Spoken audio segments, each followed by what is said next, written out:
Und endlich, an einem Abend, als die Sonne schon rot unterging und der Mond blass am Horizont erschien, da erschienen die Mondgöttin und der Sonnenhirschgott gemeinsam.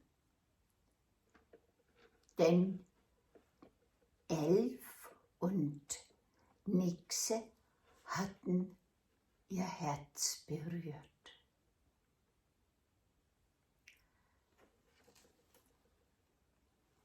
Nixe und Elf, hört unseren Rat. Helft euch selbst, dann wird euch geholfen.